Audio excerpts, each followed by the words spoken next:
All right, hold on. I'm hearing noise in the background. Yeah, Sherry, is that your noise that we're hearing? I don't know. I'm not doing anything. Someone's got their TV on or something.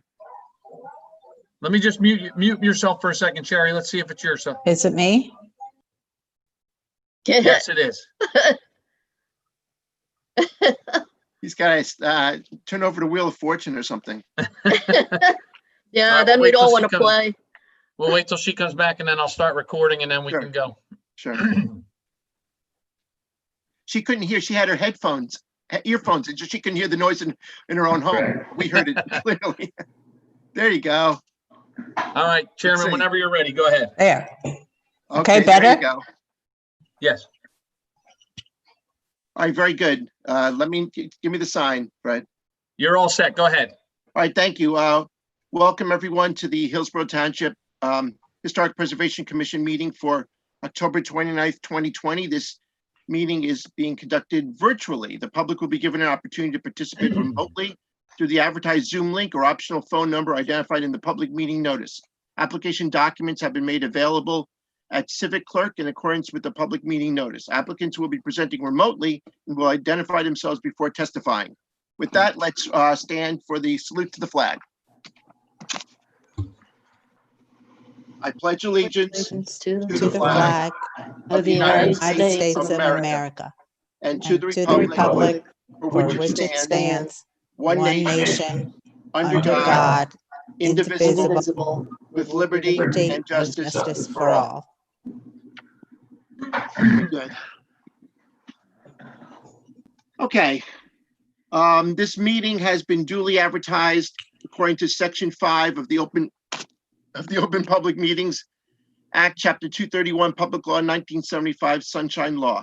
Notice of the 2020 annual meeting schedule has been provided to the officially designated newspapers, the Township Clerk, posted on the bulletin board at the Hillsborough Township Municipal Complex, and posted to the Township's website. Additional notice has been provided to communicate that this meeting is being conducted in accordance to the governor's executive orders and pursuant to Public Law 2020, I have the wrong glasses on, C11, which allows for meetings to be conducted electronically. With that, Mr. Stollery, if you have your pencil ready, can you take the roll call? After you unmute yourself. Can you hear me now? There we go. Okay. Ms. Gulliford, here, Ms. Sherry Arcuri. Here. Okay. Arcuri, here. Chairman Gillette, Here, Here. Mr. Coyle, Here. Tim Johnson, I am here. Mr. Cunningham, Committeewoman Holmes, Tim Stollery here. You have a quorum. Did I miss anybody? well, you missed calling Mr. Ratty, but he's not. Oh, yeah, present. Mr. Ratty, sorry. Yeah, he's not going to be present. Well, and he's not present yet. Okay. We'll find out. Of course, also here we have Fred Kinsler from the IT staff at Hillsborough Township, and Patrick Gorman, the zoning officer, is also present, besides applicants and others that are on the call. So we did have some meeting minutes that Deborah sent in an email yesterday or today. If have you had a chance to look at those? yes. I Yes. think they're also on the Civic Clerk if you have that open. So if you want to get to that and take a peek at it, I'll give you a minute or two to refresh your memories, and then we'll ask for a motion to approve the minutes from our last meeting.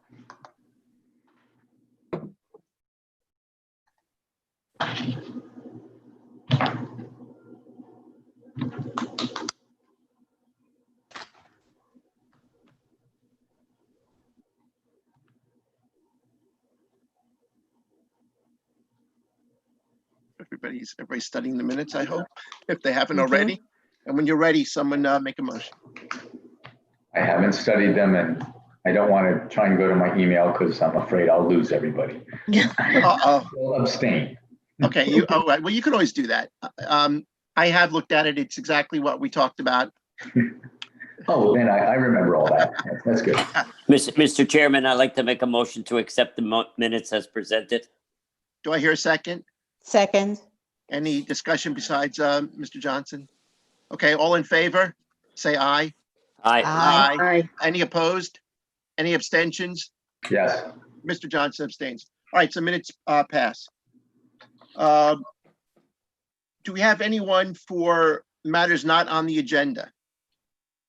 If tonight? anybody's here that would like to speak on a matter not on the agenda, please raise your hand. Chairman, I Okay. see none. You can proceed. All right, thank you very much. So we have 3 applications tonight, and they're all going to work the same way. We're going to have the presenter tell us a brief summary of what the application entails. Then our first order of business is going to be to determine whether this application comprises a minor application or a major application. If it's a minor application, we'll proceed directly to a hearing on that application and we'll decide it tonight. If we determine that this constitutes a major application, then there's other requirements for that, such as noticing requirements, and send the application back to the planning department to find out about those requirements and to schedule the hearing at a later time. So let's say that now, because all 3 are going to work the same way. So we're going to go in order as they are on my minutes, my agenda here. The first one is block 183.05, lot 11. This is 1246 Millstone River Road. The applicant is seeking a favorable recommendation to construct a 370 square foot addition to the rear of the existing house on the property in a residential zoning district. It's in our historic preservation plan element. It's noted as historic site number 64, the James B. Elmendorf House. This house is also listed on the National Register of Historic Places. So if who's ever here for that application, make yourself known and tell us a little bit about the application.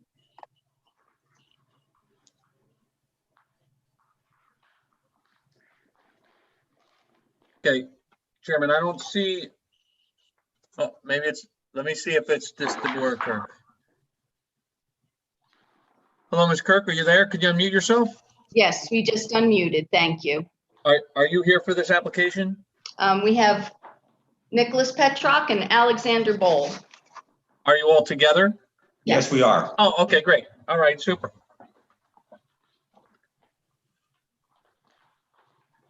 Okay, well, thank you for coming. I remember you came for this property a year or 2 ago. I hope that worked Correct. out well. Happy to see you back and working on the home. It's a fabulous home. Tell us a little bit about this project.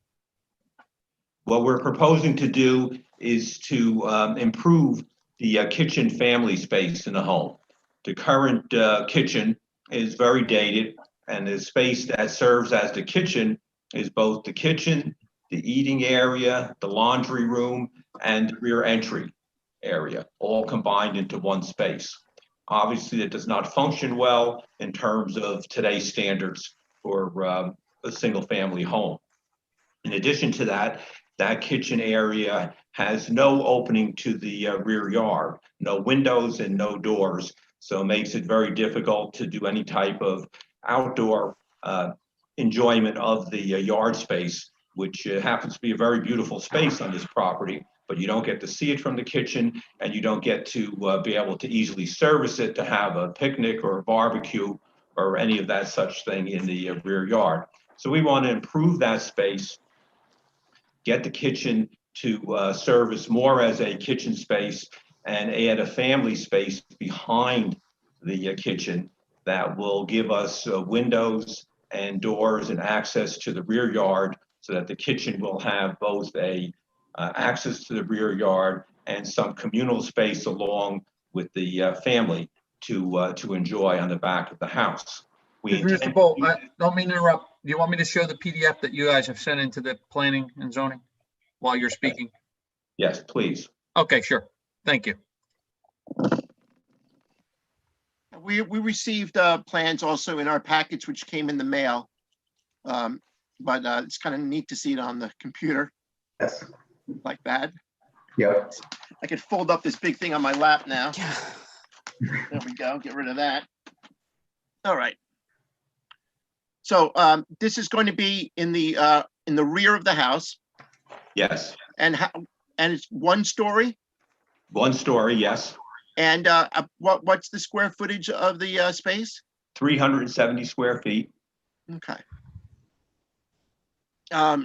So the first thing, as I said, commissioners, we're trying to determine whether this would constitute a major or minor application. It's really up to us. We can use our past experience for what we've done with other projects of this type on historic houses. And I'll entertain from the commissioners any questions you have in regards of determining whether this is a major or minor application. Anybody have a question for the applicant?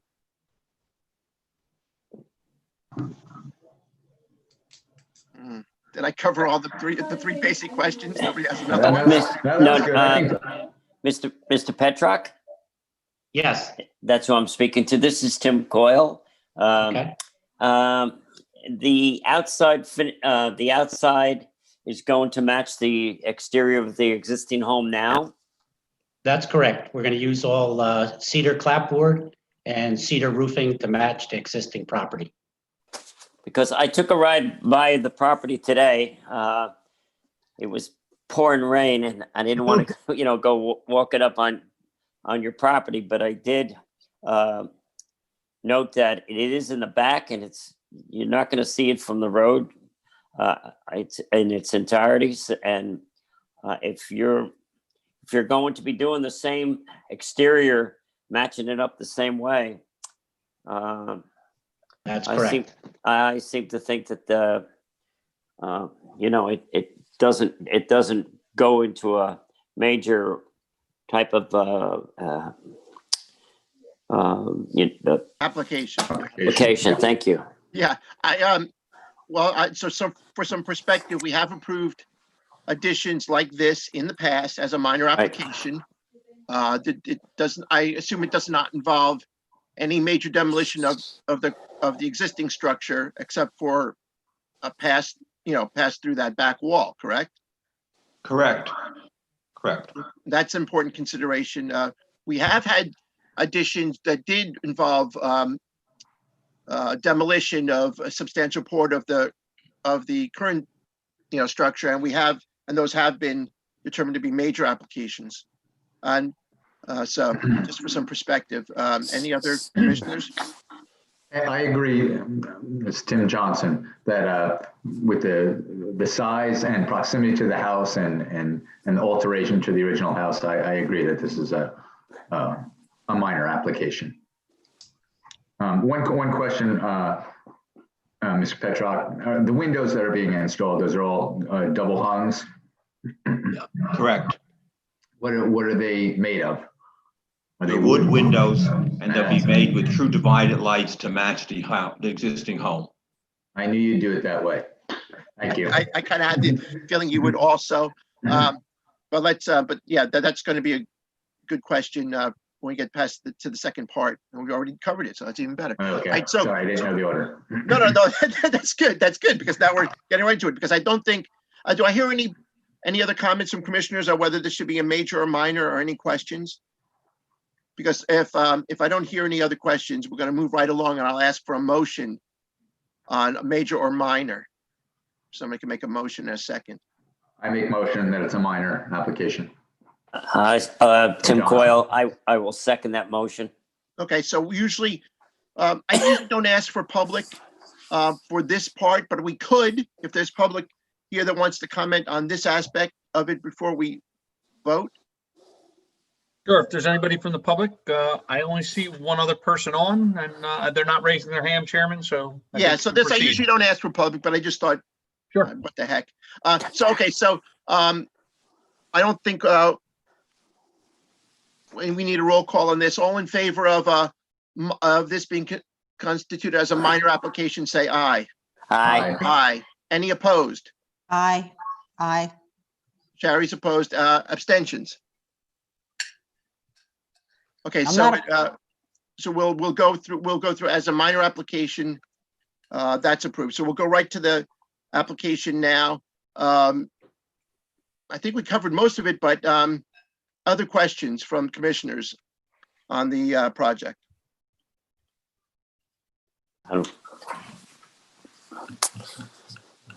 I think Tim, you definitely covered one that I was going to ask about what the windows would consist of, and it's already indicated, I think, in the materials we got, that the siding would be consistent and the roof would be,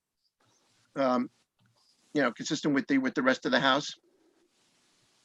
Shari, did you have anything? Now, my only question is, what about the windows that are already there? What's happening? Do these windows at the top, are they being made smaller? I can't tell. No, those windows are existing windows, and we've designed the roof to deliberately stay and not disturb those windows. Okay. Those Excellent. windows are existing, they will not be disturbed. And the new windows and doors that we're doing will all be custom made so that they could match the Right. configuration and dividers of the existing house. And that one window will come out on the bottom? Yes, Okay. yes. Just for the record, pardon me, who's speaking for the record right now? On behalf of the Shari applicant? Arcuri? Shari? No, for No, the on applicant. behalf of the applicant. Who is speaking For the on behalf applicant of who spoke. I think it was Yeah. Nicholas. Yeah. Yes. I think that was Mr. Petrock answered Right. Shari's question, correct? No, I was actually Al Ball, the architect. I was Okay, well, answering that. good. That's important. Good question, Patrick. Sure. So on this call, just make sure you announce yourself because you have 3 people on one call because we will have to take minutes from it. Thank you. Okay, thank you. Any other questions or concerns about this application? All right, I'm trying to be good here. So I'll ask from the public. Do we have any public on this application in general? Anybody from the public would like to comment on this application, please raise your hand. Chairman, seeing none, I think you can proceed. Okay, I'd like to note the Petrocks have done a tremendous job with this house over the years, keeping it historic in every way, and coming to us when they've had to do anything, which you don't always get. When they moved the garage, I think a couple of years ago, whatever, they came to us, and we appreciate that. They've done a nice job with it, so I'm going to recommend that to hear a motion to approve the application as presented. Tim Coyle, I approve the application as presented. Make your motion. Okay, that's your motion. Do I hear a second? That's my motion. I'll second that Second. motion, Tim Johnson. Okay, Tim Johnson's going to second. All right, last chance for discussion from anyone. Yeah, I do have one Yes, question. Susan, please. That section of wall that's being taken out, is that original wall in there? Yes, the Yeah, piece that- of the back wall, this is Al Ball, the architect. The piece of the back wall that will be taken out to tie the kitchen to the new room is part of the original rear wall of the house. But what we're doing is deliberately maintaining the entire gable end of that rear wall so that it'll be easily discerned as to where the original house was and where the addition is. I guess what I was thinking about more was, I guess sometimes unusual things show up in original walls. Will you be, I guess, checking as you remove it to make sure you don't come across something Oh, historic or absolutely. archaeological? Absolutely. I've worked on a National Historic Site in Chatham, where when we opened up the wall, we found some old shoes inside the wall. And we're then able to have those displayed on site later on. But we will definitely be observant of what happens when we open up the wall in case we can find any artifacts. Okay, I know shoes are common. Thank you. That's great. Typically, if anything of value is found in the wall, it should go to the Historic Commission members. That's a good one. That's a good one, Tim. We You mean deserve like it. God gold knows we deserve doubloons it. or something? Like gold doubloons or something?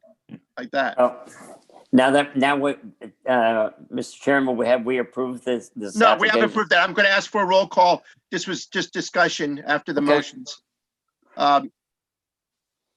With no other comment from us or the public, I'll ask Mr.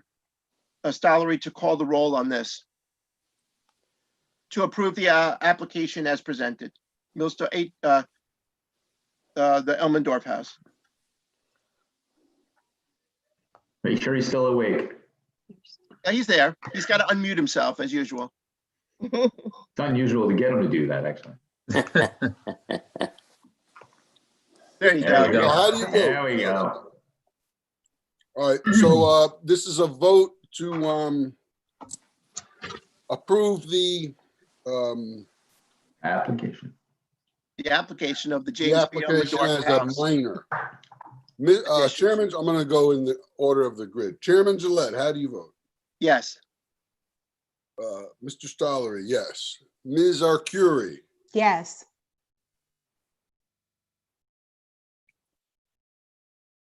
Susan Gulliford, Yes. Tim Johnson. Yes, sir, I approve. Is that all we have? We have any more? Tim You have to Coyle. call everybody. Oh, I'm sorry, Mr. Coyle. Yes. All right. Mr. Chairman, it's unanimous. Okay, I- thank you, Mr. and Mrs. Mr. Petrock and Mr. and Johnson. everyone. Mr. Gillette, I'd just like to make a comment to the Sure, please applicant. do. Yeah, please do.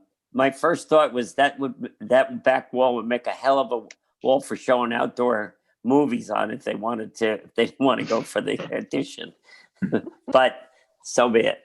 I say that in jest. Thank you. Mr. Gillette, one Yes. more comment on any archaeological. Do they also, as they put in the foundation, I guess they'll also be checking for anything that's underneath there? Yes, we will be working alongside the foundation. We will not take out any of the existing foundation. Okay, I was thinking of the dirt underneath where the extension would be, since things sometimes get thrown out of windows or appear next to homes. Okay, thank you. Actually, it's in the backfill, is where you find stuff. Okay, thank you. Thank you, guys. We're gonna, thanks All right, for Thank you hearing, very and much. Good luck with your Thank project. you. Thank you. Thank you. So what we do is I usually write up I'll work with Deborah to have a memo from our commission. Deborah will have it in the planning office if you need that for anything with the building department, that it has been approved by us. Okay, so we're gonna move along to block 205, lot 30.04. Thank you. And also, okay, so this is, I'm sorry, this is 1688 Millstone River Road. The applicant seeking favorable recommendation to construct an accessory barn on the property in the Millstone Valley Historic Zoning District and identifying the Historic Preservation Plan element, which was adopted on April 5th, 2001. So if you're here for 1688 Millstone River Road, the same drill. Tell us a little bit about your project, and we'll determine whether this constitutes a minor or major application. Thank you, members of the commission.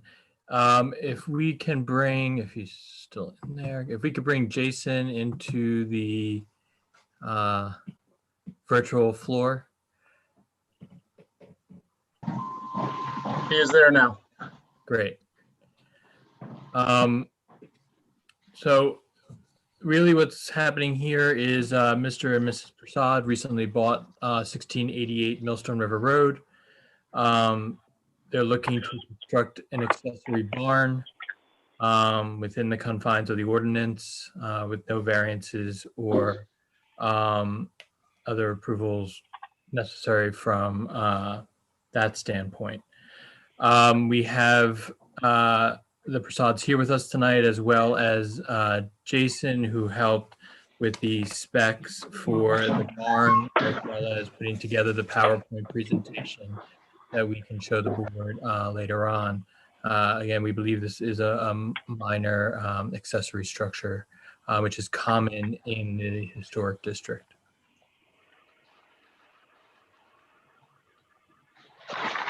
right, very good. So, we do have some pictures of it, which, we have a PDF that was, sent to us. We also can look at it. I think right now we're getting it up.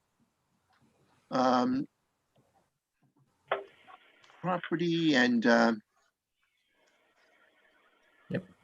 Can you point out where where the barn would be on this, it's in the back right there? It would be, I'll let Mr. Prasad essentially show you where this would be on the property. Okay, This is a Good copy evening, of the member of the property board. It will survey. be, this is Anthony and Teresa Prasad.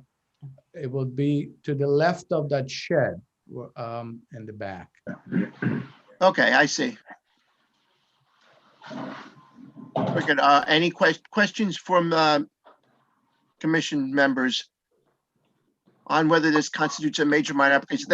I believe the property is in our historic district. The house itself is not an old house, correct? That is correct. So this is something where we're looking to see if the added structure to this is going to do something to the nature of the historic district as a whole. Detract from the historic district. That's what we're looking for. But that doesn't really play into major or minor application necessarily. So I'll leave that up to the commissioners for questions or comment. As you can see, it's a 36 by 36 structure, about 18-foot height, if I'm correct, Jason. 1810. Yeah. Okay, anybody? Okay, Shari Arcuri, I went and looked, and you won't be able to see this from the road, am I correct? I mean, when I Correct. drove over, all I could see was the house. Correct, I it would couldn't be see in the back. anything that was going to be behind it. And, right, it's in the back, and you can't see it. You can barely see the house, to tell you the truth. Yeah, I mean, there's a lot, in the summer, I don't think you can really see the house when everything's grown, right? So that is a consideration, Shari, because it's something that can't be seen as part of the historic district. It's hard for it to detract from the historic district. It still could, but it would be hard for it to be. But let's figure out if this is a minor or major application. I know which way I'm leaning. Anybody else? I would say it's a minor. There's no disruption of any of the, any the other structures on there, the historic structures. I don't know if there is any historic structures on the property, to tell you the House truth. isn't historic either, right? Right, so Yeah. This might be an easy one to determine. Is it in view of any of the other properties in the, behind? No, No? there are trees, lots of trees behind on the rear of the property. Yeah. It backs up to the to part of the new development there. We call it new, but the newer, I see. right? I see. It's all treed from the snow fence back to the property line. Yeah, Right. the chain link fence back is there's a big buffer between Right. the properties. Gotcha. So that line right in back of the shed, that's actually just a tree line. That's not your property line. No, that's just a tree line or Okay, Chain link fence. a deer fence line, I would say. no problem. What does it go around there? Is there a large tree there or something? That's a garden that the previous owner had fenced in, summer garden. I see. Okay. All right, so I think I know where we're leaning on this one. So I'll take a motion for whatever you want to do. And a second. I make a Anybody? motion that it's a minor application. Do I hear a second? second, Shari Arcuri. All right, thanks, Shari.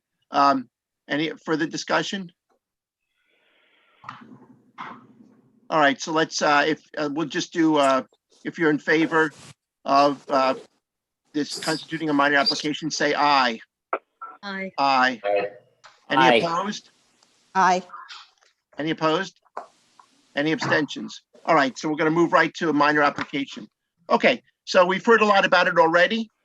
But this is a chance for for both commissioners and the public to ask questions. Mr. Kinsler, do we have anyone from the public for this application?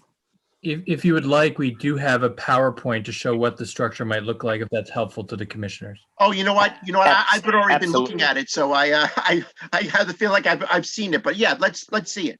Sure. Is this the one you're talking about? The one that's up now? No, it was a PowerPoint that Deborah uploaded later this afternoon. All right, let me see if I have that one. Patrick, did you get that one or send that one over? Yes, Fred, I forwarded to you late this afternoon. I see it as a PDF with color photos. Is that what you mean? Right. Yeah, I'm looking at it on my other computer. I got an old Right. system set up here. I'm like Okay, a mad scientist here.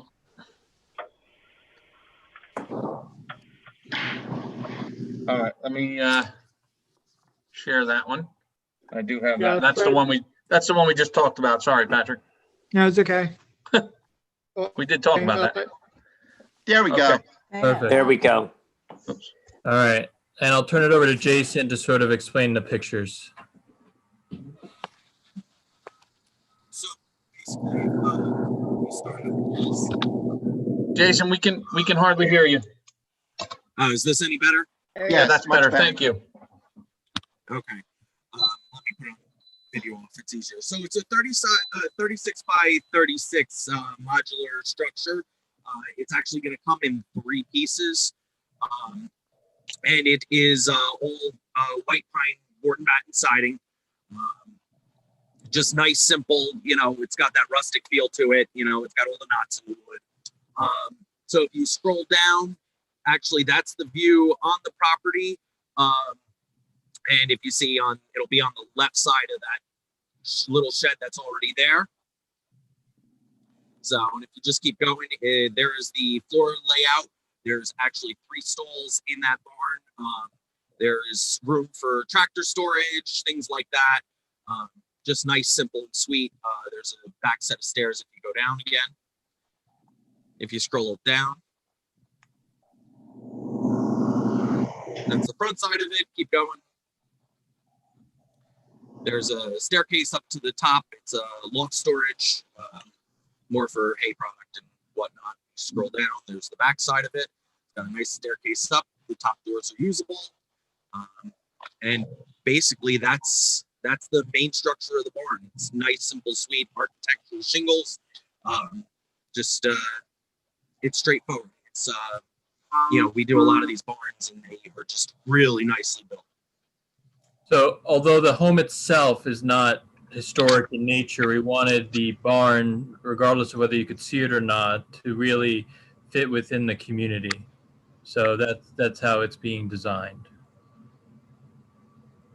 Okay, that stairs that's in there, that's just going up to storage? Yes. Is there water and electric in this building or? No. Okay. Good question, Susan. Yeah. Very good question. Anyone else? It's a nice design, and I appreciate that it's made of wood. Thank you. Yeah, I for appreciate doing that also. Could I No, see? Can we go back to the house in reference to where it sits on the property, and showing the line indicators? The property indicators where just for my own. Oh, absolutely, Tim. I think that it's near their like they have a fence, but their property is well beyond the fence also. I understand, right? Correct.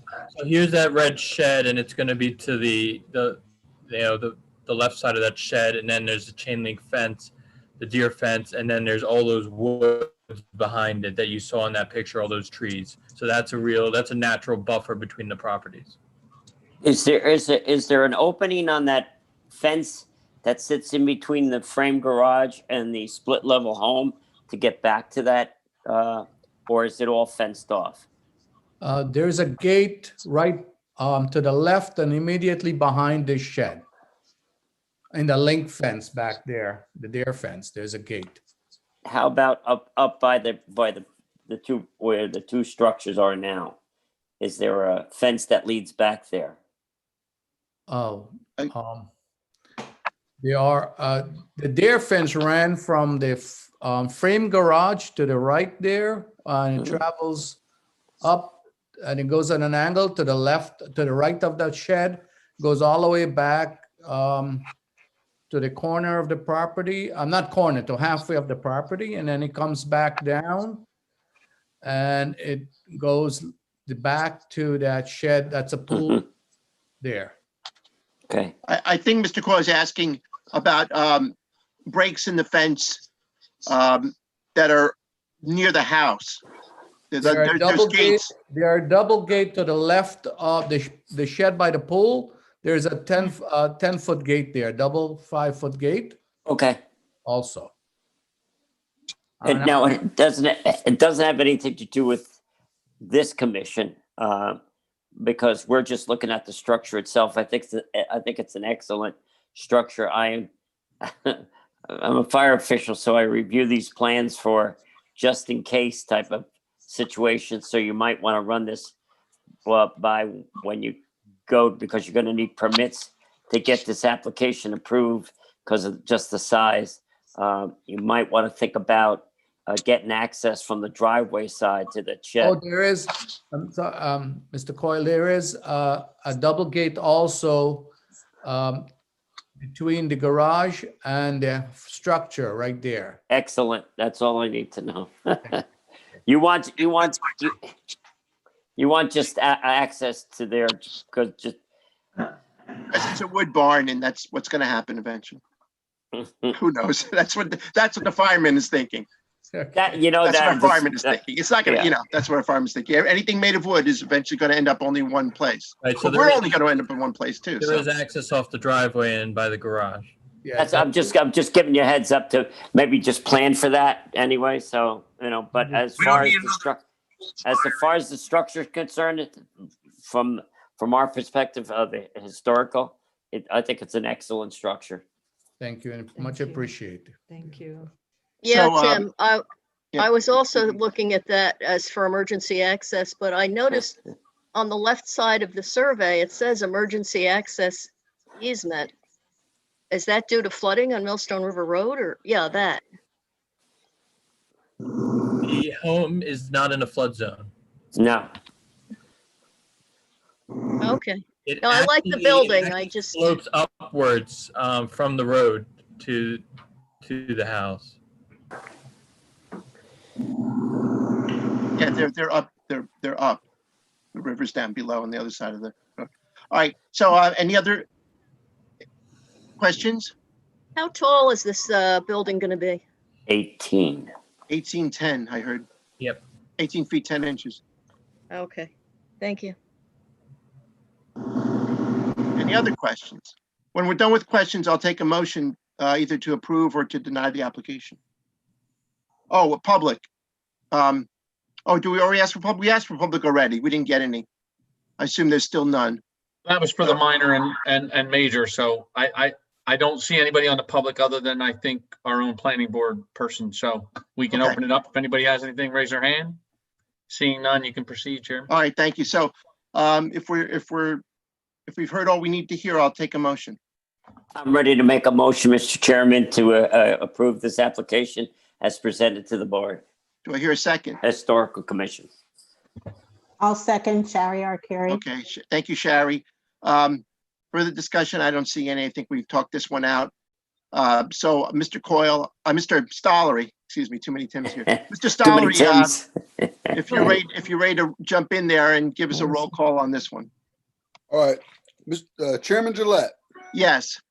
Mr. Stollery, yes. Ms. Arcuri, Yes. Mr. Coyle, Yes. Mr. Johnson, Yeah. Susan Gulliford. Yes, That's it. We're good. It's approved unanimously. Same as the other applicant, I'll get a memo to Deborah if she's not already on listening to this. She might be already writing it right now. getting ahead of her work, that it was approved, and that's available for the, for the billing department, so they'll know that you have our approval. Thank you. Thank you, Commissioner. Congratulations, good job. Thank you, Have Commissioner. a good night. Thank you, guys. Thank you. Thank you. Bye. All right, thank you. All right, so we have one more. We have three. Very good. So our final application for tonight is block 205.11, lot 48.07. Wrong glasses again. 1928 Millstone River Road. This is the applicant seeking a favorable recommendation to construct a ground-mounted solar array on the property in the Acreage Agricultural Conservation Zoning District, but it's also in Millstone River Road Historic District. That's more for our purposes. And it's identified in our Historic Preservation Plan element. So applicants for this, for 1928 Millstone River Road, tell us a little bit about the project. Hi, can you hear us fine? I hear you good. I hear you good. Okay, hi, this is my wife Tina. Yeah, we just bought the home a couple months ago. We would like to make the house more energy efficient and all the kind of systems a little more comfortable. So we're actually in the process of the house is oil radiator heat and no air conditioning. So we're moving all to heat pumps right now for the entire home. So that's actually being done right now as we speak. So as a part of that, we want to make sure to move with everything moving on to electricity. We'd like to move to have solar panels to kind of provide that energy more sustainably. We also have a car that is, electric as well. So plugging in the solar panels helps there. Naturally, the first thing people typically think of is to put them on the roof. But for us, that was really a no-go. We didn't want to ruin kind of how the house looked, and it didn't really make sense. We met with Ed Hammerly, who's our contractor. I think he's on the call. He's done plenty of ground mount arrays in Hillsborough, so that's why we wanted to go with him. He's done this before, maybe not in this district, but he's done them all across Hillsborough. I've seen a bunch of them. So yeah, we'd like to put it on the grounds, off to the side a bit, and hope it provides clean energy for us for a long time.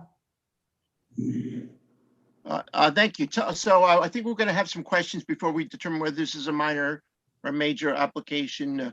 Maybe we'd like to know the size of the solar array on the ground. Do we know that? Yeah, it's 17 by 58 feet is the panels. So but it's going to be at an angle, so the footprint of that will probably be smaller than that then. Can you say that a dimension again, please? 17 by 58 feet. 58. Mr. Park, would it help if I pulled up the two PDF files that we have? Is that? Sure. Okay, Yes. sure. Yeah, and I'm going to ask right away if that's if it's outlined in yellow there on what I'm looking at, but I don't know. I'm looking at something different. Maybe I'm looking at the color photos. The Google Earth. Is that what it is? Looks like it.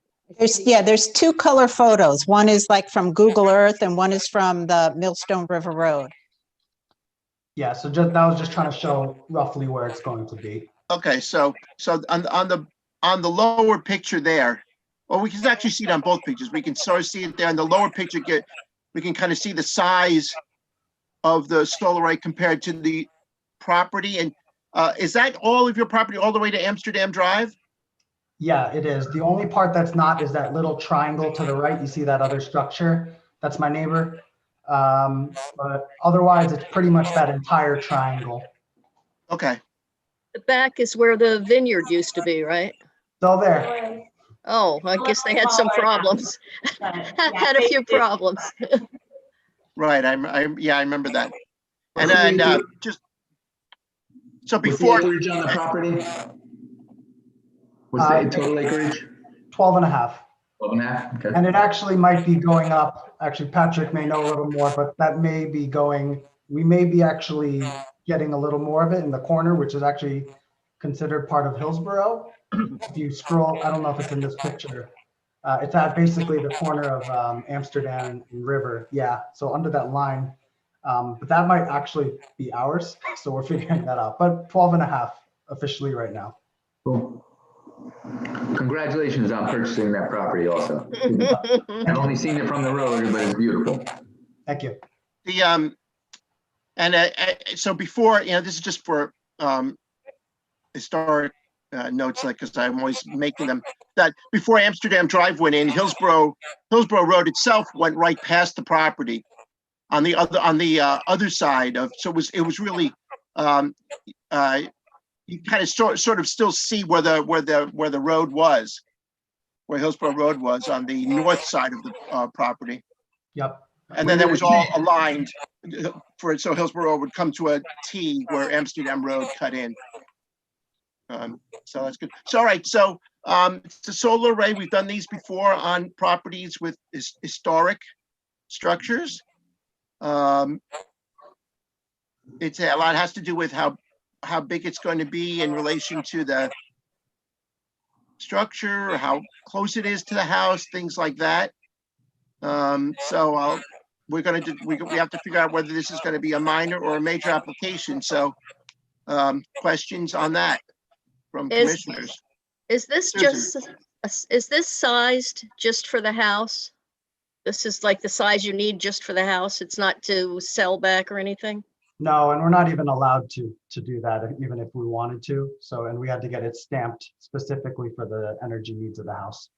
Okay, and the photograph, the other photograph shown it from the road over the stone wall. Yep. Yeah, that's the one. That appears to be very visible from the road. There's no bushes or trees or anything along that wall, right? There are trees. I actually took this kind of standing on my yard, so it's actually much less visible if you're driving. Well, if you're driving southbound, you're not going to see it unless you turn around. If you're driving northbound, you might see it a little bit through the trees. But we're also thinking about incorporating some landscaping around it, some bushes and trees to make it blend in a little more. Okay, how tall is the array? I'm not positive. Ed, do you have a... Yeah, hello, how are you? Sorry, my name is Ed Hammerly, owner of NJ Renewable Energy. Done many projects, as Ernie has suggested. The array itself, this is what's called a low profile array, which is in the name, not very easily seen. We put these, matter of fact, we've done this already in Hillsborough in developments on Deerfield Path, I think it's called. But the front of the array will be 1 foot off the ground approximately. And the rear, the height of the back would be about just under 5 feet. It's at a 10-degree angle. So actually this box that's shown here in the picture that we're looking at, where you sort of get this sort of idea that it would be this rectangle that you're looking at. The fact that it's going to be tilted down almost flat, 10 degrees, you wouldn't even see it. It's going to be very low profile. In many cases, again, you could put bushes. Obviously, you can't put it directly in front because if they grow a little bit, it could block. But you would be hard pressed to notice it driving by, even if we did nothing. Particularly, like I said, with the angle. Sometimes you'll see in other areas. I mean, we do these at any angle. Typically, you want to match the latitude or a little bit underneath. So at times it can be 30 degrees, 35 is probably the max, but it's something like that. That's, getting to the point where it's not a billboard, but it's, the profile is far more easily seen. In this particular case, like I said, it's 10 degrees, very low. Like I said, I'm 6 foot tall. I mean, it'll be a foot shorter than I am. Okay, thank you. Okay, Shari, can I talk? Shari Arcuri? Yes, please, Shari. I went by the other day and I was not on the property. I was only out in the road. And from what I could see, it's going to be pretty visible. I mean, he's saying he took that photograph from his property. I have almost an identical photograph that I took from the street. Now, I know in the plans, I can see that there was an option A and an option B as to where this could be placed. The property is 12.5 acres. Isn't there some place that it could be that it's not visible from the road at all? Yeah, I think it would be visible from the road in any way. It just depends on which road we're talking about. But Millstone River Road is more of a major thoroughfare than Amsterdam Drive. I mean, and the property is very big for this to be right. I mean, that's close to Millstone River Road. If you're looking at this picture at the bottom, it's close to Millstone River Road. All those, it's in front of all of those trees. I mean, there's trees, there's all stuff in the back. I mean, it's pretty close to the road. Well, you want me to answer here, Ernie? There are a couple options. I would suggest that this location is most optimal because of the most amount of sunshine. If I don't know how to best explain this, it would be the backyard closest to this road that no longer exists. You could theoretically put it back there. Matter of fact, you could.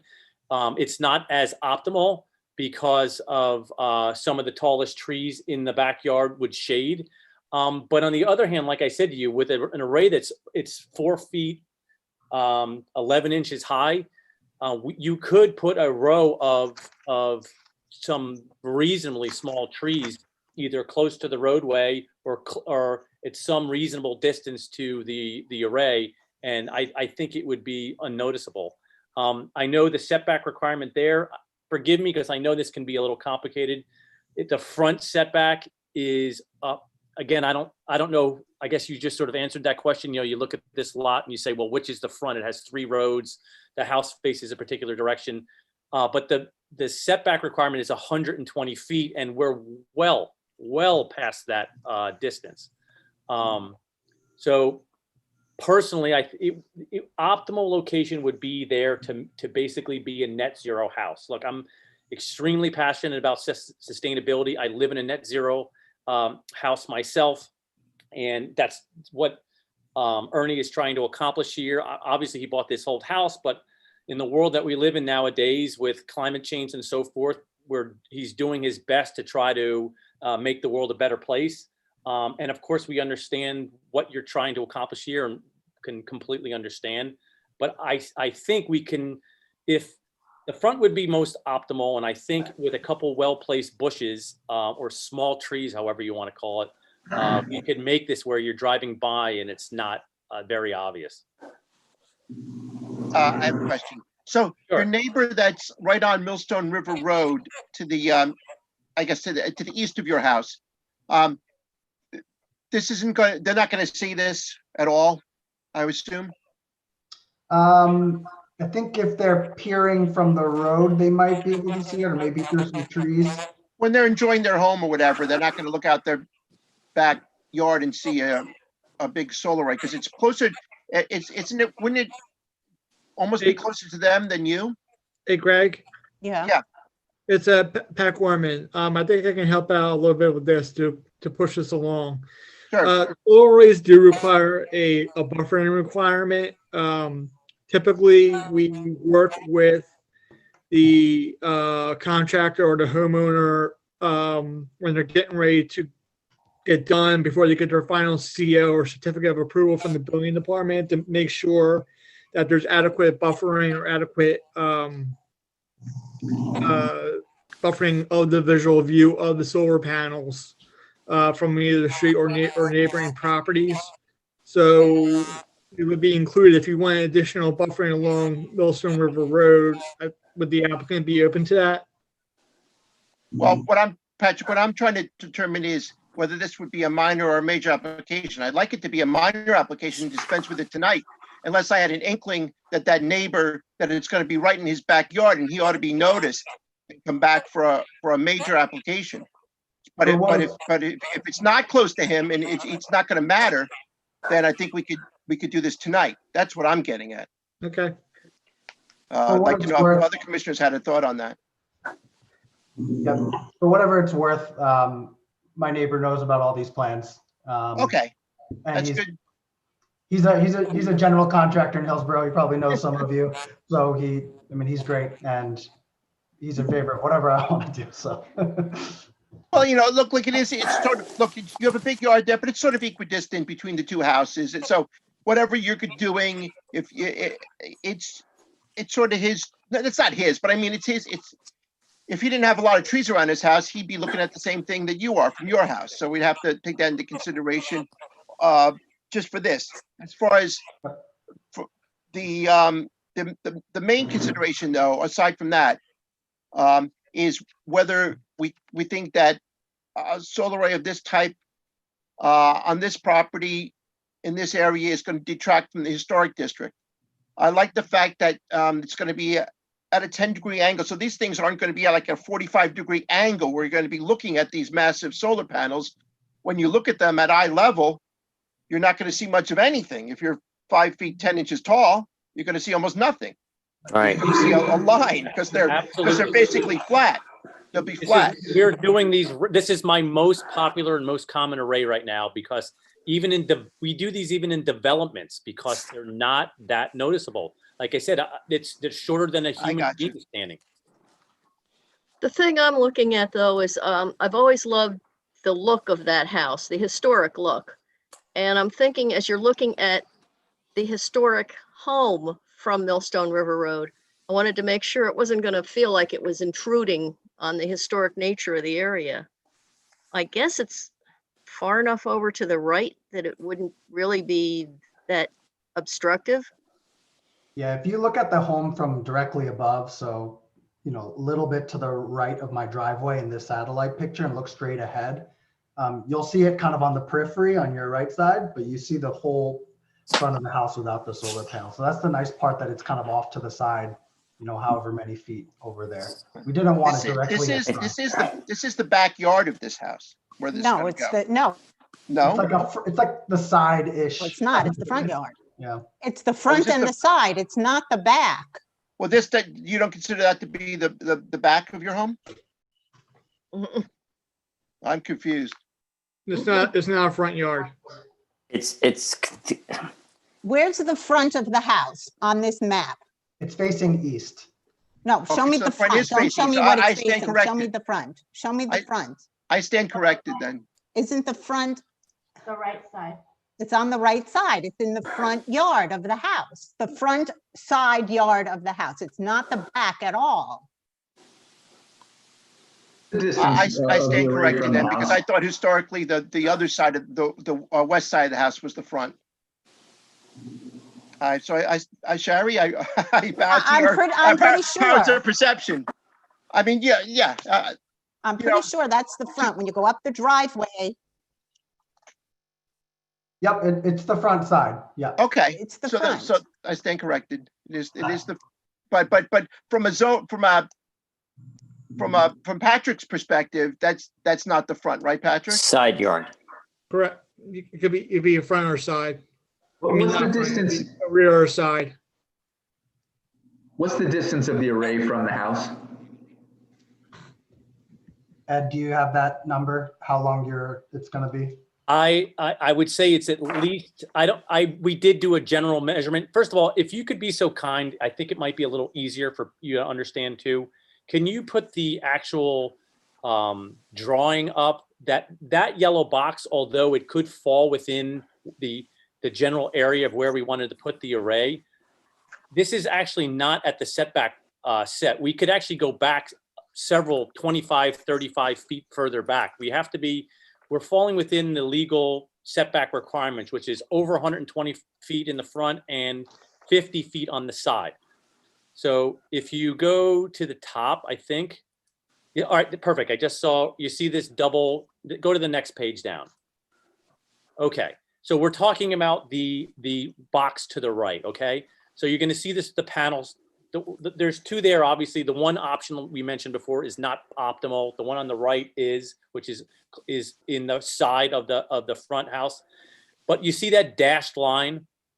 That is, I always do this because what happens is homeowners say, let's put the array right here. And then when we go to start it, they go, oh, well, I spoke to my wife and she wants it here. So that box is actually I get approval to have it inside that box, but then when I sit out there with the family, we then decide to move it left, right, front, back, so on and so forth. So we could move it back further to the dashed line, and so it would be even further to the side, still within the setback requirement. Again, we're not This isn't for, we're applying for no variances, nothing. This is just getting past through the Historical Society. We're free and clear from the township as far as meeting the guidelines for the town. But we could accommodate you guys a little bit better and push it back further and be 50 feet from the property line and not as, it's to the side, but further away so that if you're looking at the house directly, it's maybe in your peripheral. Mr. Chairman?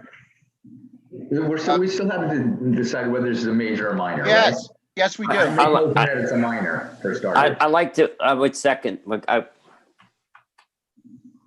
Well, yeah, I tend to agree that we've done this before and that it could be a minor application. Any other objections or comments on that before I ask for a motion? I mean, we can still argue it out whether we're going to accept it, but I don't hear any. Okay, so I don't hear any objection. So I'll take a motion to proceed as a minor application. You did that.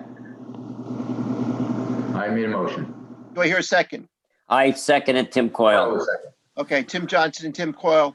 All in favor for a minor application, say aye. Aye. Aye. Any objections? Any abstentions? All right, so we got that business out of the way. That's good. So regardless, it's going to be done tonight. That's always good.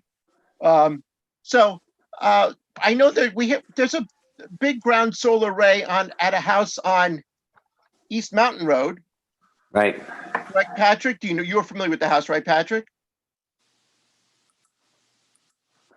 I drive by every day. Yeah. So right, that's why. So and that's also an historic house. I'm quite sure. Yes, it is. I think that's Harry's house, right? Yeah. So we've had this before. I think that's a much bigger array, right? That's a major array. And highly visible compared to what. Highly visible. Well, that's not a historic district, but it is close to the historic house. Yep. I think this could be done in a way that that makes it less visible. I think they're going to want that anyway. I think they're going to want to make it look nice. I don't think they want to. I could tell from the way the applicants are speaking about the property that they don't want to. They're not trying to create an industrial zone on their property. Mr. Chairman, may I? Yes. Yes, Tim Coyle. Tim Coyle. I appreciate the applicants wanting to save the identity of the house, the historical identity, as much as possible by not putting this on their roofs, which they're probably more than reasonable to do. We have to take into consideration the orientation, and I don't know the installer's name. My name is Ed. Ed. Yeah. And the orientation is very important when it comes to the solar panels. For sure. I think there is a way to really, instead of with trees, you could do wonders with grasses in front, away from the solar panels itself, because they tend to get high and bushed out, but they're not going to impinge upon any of the sunlight that might be gathered up by the panels. That would let me reiterate one further thing, as I do appreciate the applicants, Mr. Park, willing to preserve the identity of the house in which it sits, that's where I'm coming from. Thank you, Mr. Coyle. Anyone else? Yeah, Ed, I have a question. Looking at the solar array placement that's currently up, right? Are there any other accessories or accessory buildings, anything on these wires or up against the house? Absolutely not. No, everything is there. There'll be a panel that will be behind the array that you would not see. And everything else is underground. There would be a box on the house where the meter is, but electrical box that we connect directly to the wire that goes to the electrical meter on the outside of the house. We don't even go inside. So no, any, a shed, nothing of the sort, nothing. Okay, so this is just a box shown next to the house. Yeah, basically, look, we need to have, the wires have to come into a box and then we junction wires together to get them into the meter, but it's very small. And again, nothing that you would notice, especially from far away, my goodness. But yeah, there will be no other free standing structures. The wire is underground, of course.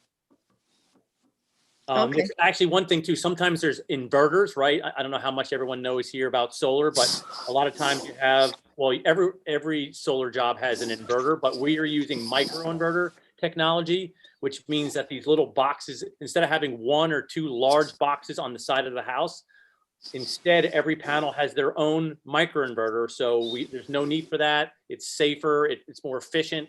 It works better.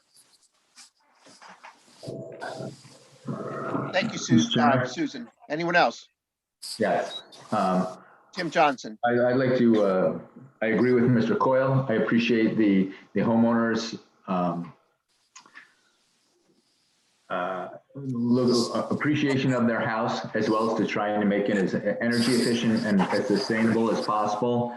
I think with the footprint, the height of the solar array is, of such a nature that it can be made invisible. Low shrubs or grasses, as Tim suggested, would make it, invisible from the street, but would improve the property and the house greatly. So I would make a motion to approve the application as it stands. Okay. I can take a second, but also ask for public too. Do I have a second? I would second that what Mr. Okay, Johnson we can just said. still have discussion.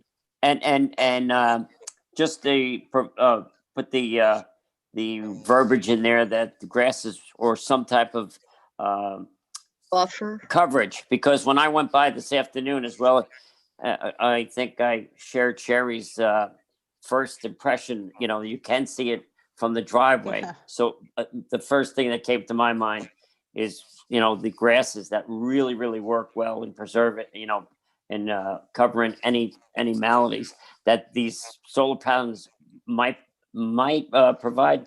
But I don't, like Ed said, they're so low. They start at, a foot and they go up to 4'10", and that's really, it's quite a distance. But I would do a second and with the caveat in there that there be grasses added to that application.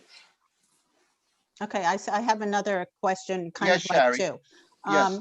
I know they're saying that it's going to be 10 degrees, but I'm looking at the papers that they provided with like how the whole thing lays out and all this bracing and stuff.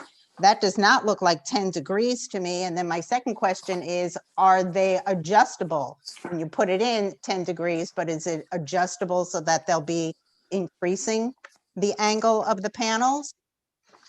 Okay, so great catch. But what happens is that image that you're seeing is just an architectural. Okay. They use the same side view on every single project we do. And what happens is, if you look at those lines and then in between the lines, there's a H04, there's a little, and then you go back to the code on the left-hand side. Yep. It's like this big. It's like I can't even see. Exactly. So that is not the angle. That's probably more likely 20 or 30 degrees. So they don't, the architect doesn't change it. He just changes the scale on the left-hand side. So if you go in there and look, it says 10 degrees there. Let me see here. It's like here it is, HOA, overall height. You see it towards the bottom left-hand side? That's great eyesight. What? I'm gonna have to put another pair of glasses on. Yeah, it's down. It's like the fifth from the bottom, something like that. I got you. Yeah. Right. Overall So it's 59 inches. So that divide that by 12, it comes to 5'11" or something like that. Array tilt angle 10 degrees. I see that. Right. Yep. So okay. All right. Not. Yep. These do not move. My goodness, it weighs very heavy.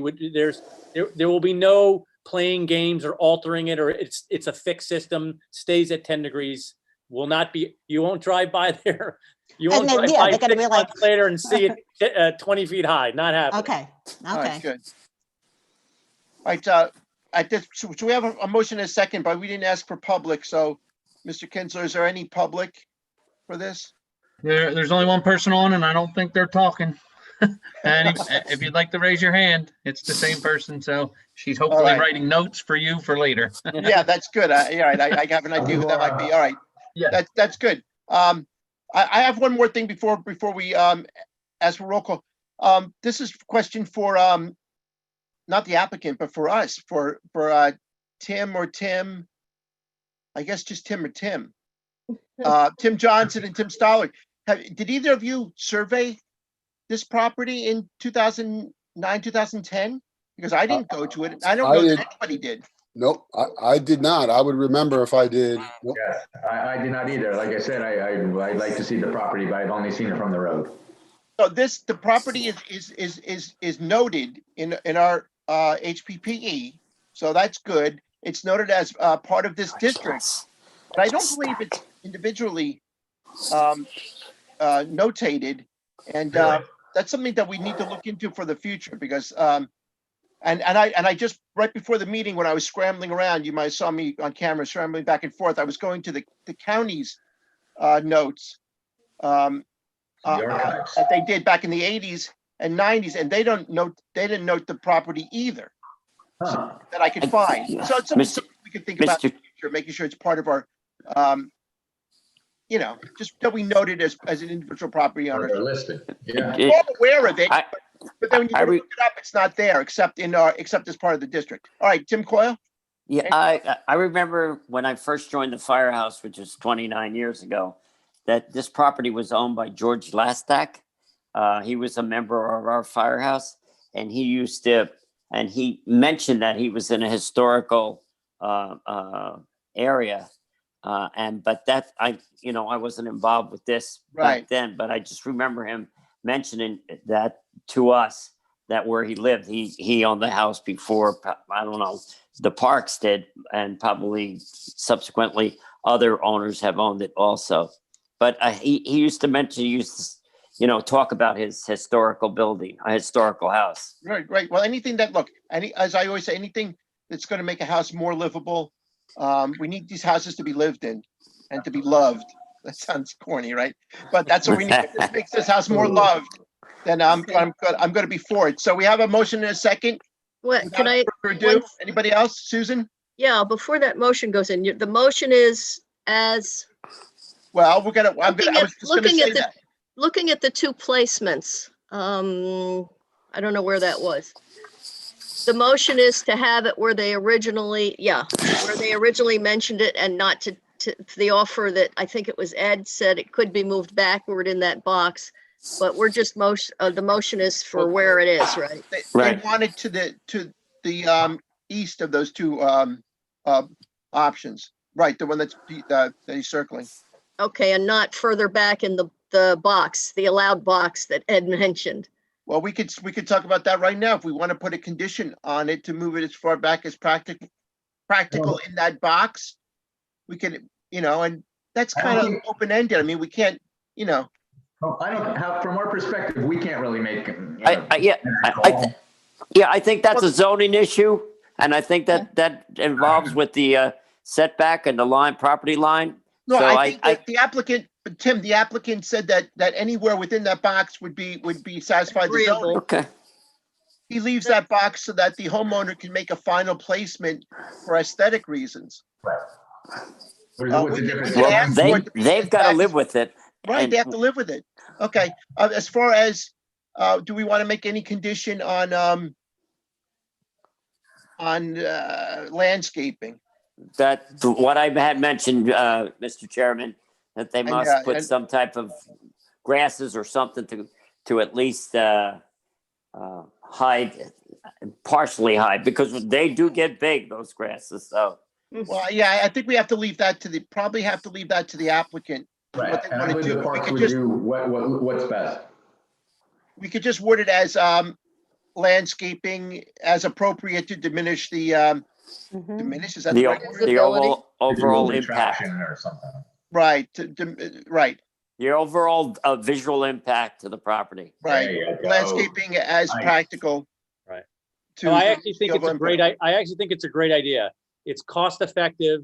They don't get, they're tall enough where they're blocking, but not so massive that it causes a problem. You can trim them. It's a great idea. Yeah, so we'll leave it fairly open, but we could just say, with landscaping as as appropriate to diminish the visual impact from the roads. There you go. Anything you go. else? Okay, Now so we're,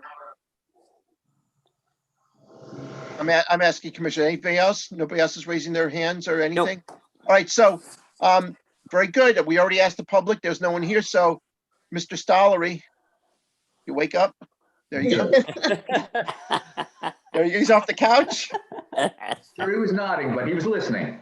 He was listening. I'm always listening. As long as he's not nodding off. Okay, Chairman Gillette, Yes. Mr. Stollery, yes. Ms. Arcuri, Yes. Mr. Coyle, yes. Mr. Johnson, Yes, sir. and Ms. Gulliford. Yes. All right. Congratulations, it's unanimous. You got to the Historic Commission. And look, Parks, I really appreciate you coming here for this. I hope it wasn't too much of a hurdle to go through. And like I said before, we really want these homes to be loved and lived in. And thank you for buying it and caring for it. We really appreciate that. We do appreciate Absolutely. it. Thank you so much. You're free to Thank you, go and Samida. create some Come- solar electricity for us or for you. All Kamsahamnida. right, good job. Thank you, guys. All right, very good. Do we Thanks, have guys. any, from the commission, do we have any old business or anything not on the agenda from the commission members? I'll Okay, report. I got Oh, Sherry, something go ahead. I can say. All right. I listened for hours the other day to that state thing about the Brook Bridge thing. I'm glad you That went was to that. world's longest thing ever. But they were mentioning something about putting up a plaque that will tell you where to go to look up information about the bridge and all of that, because nobody's going to stop in the middle of the bridge and read a whole big thing. So they were talking about going to the state side and the county side. Not that I want to do anything like that, but does Hillsborough have something about our historic things on their Hillsborough website so that people could click on it and see about the Hillsborough historic stuff? I don't think they have anything per se. They have a short write-up about the history of the town that was done about 50 years ago. And it's the one that gets, it's only like a paragraph or two, but there's no place to look up things like that necessarily, no, at this time. That's the honest answer to that. We did ask for as part of of our recommendation, we did ask for a plaque to be put up by the county. Wait a second. By the old depot. I lost the meeting. You're talking, I can hear you and see you. Yeah, still here.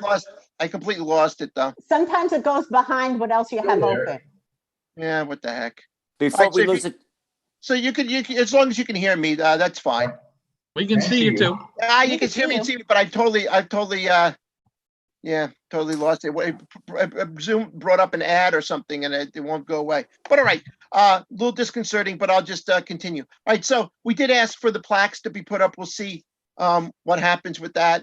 For that bridge and the Cattail Brook Bridge. It was in our recommendation letter. Yeah, they did talk about that they were going to do that. It was just that there was nothing about going to the Hillsborough site, with all. I gotcha. Because there's nothing at Hillsborough. I was like, oh, we don't have something like that where they No, can that go might and be look it up. Something. Well, it might be something we could think about, especially since our 250th anniversary is coming up, and I could report that Susan and I attended the first meeting of the 250th anniversary committee. That was a treat, right, Susan? Oh, yeah, was that virtual? Was that virtual? It was virtual. it was virtual. Yeah, and there's I don't know how many people are on that committee. Was but it it's a- I virtuous? think there was about 16 people up on the Yeah, it was little about Zoom 16 people, but it's a township committee. Right, which was that, it's not a, you know what I mean? So it's like, it's their committee. I guess they created a committee for themselves Subcommittee. with people in it. So we'll see how that goes, but we're just at the beginning stages of that. So, anything else? That was my committee report. I just hope we could get back to meeting in person, because I've never met Sherry, and I know.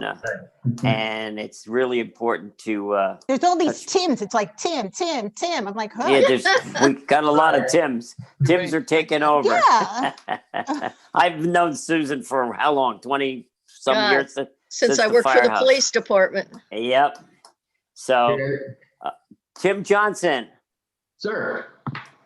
Make sure you give me a call. You got my number? Okay, well, let's not just glean over that.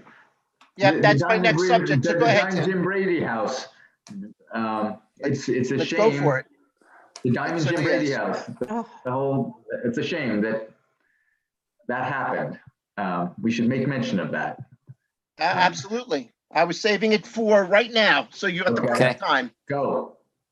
So there was a lot of work being done on it. Tim and I took a short tour through it. Tim, did you ever go see it after we went and looked at it in March? Yes, I did. I looked at some of the work he had done. I had been in touch with Sam for, up until the time he left. He was making, he had some good things done. And then he finally he was here until July, I believe.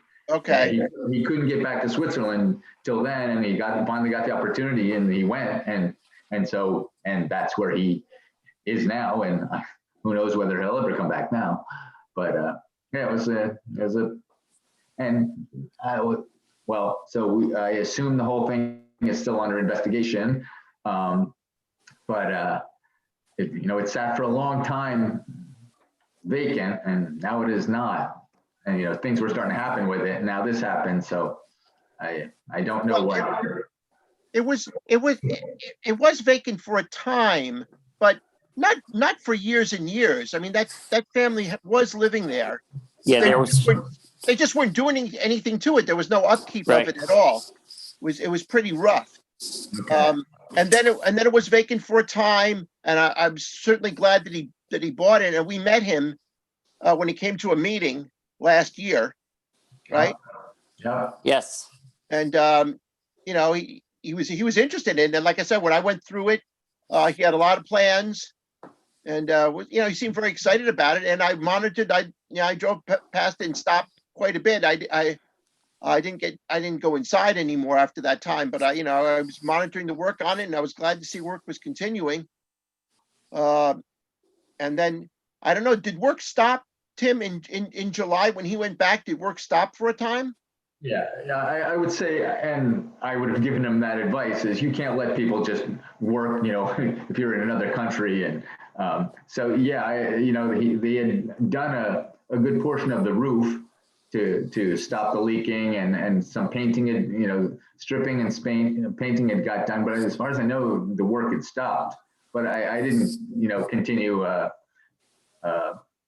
communication with right. him. I think work stopped also. I don't think work was continuing after he went back, and then ironically, if there were people there working all the time, maybe it would have been less of a target. I mean, I don't know what happened. I mean, I don't want to speculate, but I mean, we know what happened.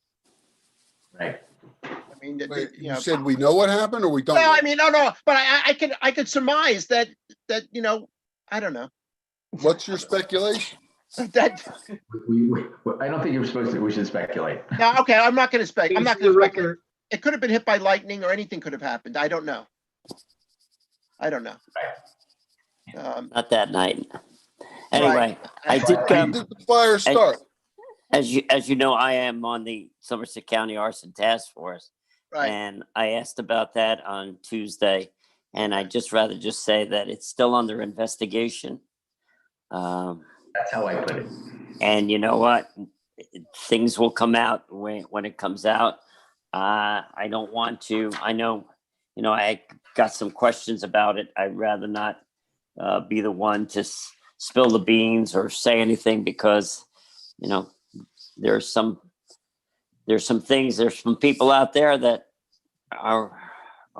they're looking at right now. So Enough said, Tim. yeah, Understand that's the it. condition. Yep. It's under investigation still. There you go. I But have one it's question. a shame anyway. That's all. It's a That's all terrible I want. It's a shame that it went down. Yep. Greg and Tim, ballpark, how much money would you say that this gentleman had put into the house? Your best guess. I think he had thrown out a number of like 30 grand. Wow. I think he spent more than 30 grand, to tell you the truth. Yeah, that could be. I do 36 in my head. That might have been just for one piece of it. I think that was just one piece. I think he put, well, we know how much he paid for it, right? It was 200 and what? 280,000? I don't remember. I don't remember. It had fallen, I think it had fallen below 300,000. And that's when he decided, that's when he jumped at it. And but it needed a lot of work. I mean, it needed a whole septic and everything. Yeah, well, that's a $30,000 number. The septic was $30,000. Right. I know that. Right, but the whole roof. I mean, I think like my little house had a roof, and it was into the five figures, right? I mean, so I mean, he did almost the whole roof. That's a complicated roof. It's not just you don't bang that out in a day. Yeah, I actually climbed up on the roof. Like the whole flat section was redone. I didn't get up onto the inclined roofs, but he had done a lot of the guttering was redone. And yeah, I was up there too, Tim. I was up there with you. Okay, yeah. So he had done a lot of work, yeah. And it was it could still have come back and been something. So what do we do from here? I mean, I know when we met in January or February, we talked about sort of creating a most endangered list of houses. I think we should still think about that, maybe publicizing that a little bit. We were going to put on it, historic houses that are vacant, because it's vacant. I mean, this one I thought was not endangered anymore because it had a guy that wanted it and had spent a lot of money on it, not to ruin it, but to fix it. Right. I thought, but there are a few still around. The Neshannock Hotel, yeah, I'd say is one, and it's a good idea to do that, Greg. Absolutely. And down Amwell Road, not too far off of Montgomery, there's a house on Amwell Road on the south, or I guess westbound side. Yeah. If you're going down towards you, it'll be on the right, Tim Johnson. That house, somebody just emailed me about that the other day, and they said that house is really starting to fall apart now. Do you know what I'm talking about? Yeah, of course. We were in that house. It's at the corner of Black Point Road. Oh, that house. Yeah, that house is a mess. Well, no, there's somebody living there. Is there? There's an owner, but I don't know that anyone lives there. Yeah. There's no roof on. The roof is caving in. Maybe we're talking about different houses. On the corner of Black Point in Amwell? I think it's on the corner. Maybe I'm wrong. But somebody just emailed me about the other day, and they said that they think the guy has no money. It has major problems, but it's just another house on our list that's. Well, he might be offended. He still lives there. Okay. He still lives there. Yes, and it's certainly not what it should be or could be, but he's there. Okay. But I thought you were talking about the one that's a little on the westbound side also, but a little up from the church before you get to the church, the one we've been in. And actually that one we've been into. That's in the Neshannock Historic District, right? Yeah, that's on. Yeah. There's two houses that are almost kind of similar to each other. The next one is kept up pretty nice, and the other one has been vacant for a decade now, maybe. Yeah, well, I thought someone was going to buy that one. He was looking at it. They were going to buy for their daughter, I believe, if I'm not mistaken. And they went through it. He had good plans. We told them, do whatever you want. Right. Exactly. Please. Just save the house. Yeah. Don't worry about us. Whatever you want to bump out the back, do whatever you want to the house. Just save the house. no problem with us. He came to us as just not with an application, but just explore. And it would, and it fell through. And so that's another one that's vacant. Yeah. Greg, Yes, on Susan. the other hand, just from my perspective, and I don't know, maybe Tim Coyle's, I'm not sure we want to post a list of houses that are vacant and that's old true, right too. Well, now. that's a thought. That's true too. What do you think, Work Tim against us. Coyle? Yeah, It could work against us. And usually condemned buildings and buildings that are vacant and in jeopardy of meeting their demise due to the fire tetrahedron, which means it's a fire. Usually, fire prevention, Chris Winiger usually marks those buildings out with a big X on them. If you've seen the buildings around town, they've had this. It's a square with a red background and a big X. So they've got all this taken care of, but sometimes you don't want to put that out there because I guess so. All right. it's Look, not a I'm good open to idea. ideas then because I want to save these buildings. I mean, I'm open to other ideas. The Shannon Hotel should be saved. That house, Yes. oh, that's another one right there. But that house we were just talking about, just up from there, the fire department just did put one of those, the squares with the X in it. Yep. And that means to them, don't enter. Isn't that correct? If it catches fire? Absolutely. You don't want to go in there because there's, in all intents, it's not risking a fireman's life to go in there and search because usually with a fire, we go in and do a search first. And we there's no one in extinguish there. the fire. So the thing is, it means that it's off limits. It's, you're walking into a landmine field. So that's just for our benefit and saving our lives, but it doesn't save the structure. Well, I understand that. So it could kind of, I didn't understand that they're not going in to search for people, but because to me, it always meant, they think it's structurally unsound. And that's not the case with that house. It could be structurally unsound. Usually those type of buildings, the floors usually are the first to go, especially if there's fire in the basement or fire even on the first floor. I mean, a couple of years ago, it seemed pretty good. I think we were even in the attic, right, Tim? Mr. Chairman? It was fine. This is Patrick. We're getting a little bit off topic here and we're still running the record at the moment. Well, We're doing what? We're getting a little bit off topic here and we still have our record going. Very good. We should adjourn. Well, I think if we looked at our charter, it would be we should read the first few paragraphs of it, Patrick, and find out what's on our charter. I don't think we're that off topic, Patrick, but we'll give some homework for people that are on the call for next time. All right, so I'll take a motion to adjourn. Motion to adjourn. Deb Goyle. Second Question. Oh, Mr. Park, yes. Mr. Park. Sorry, I should have asked earlier. I had a question just about some future things while I was already on the call.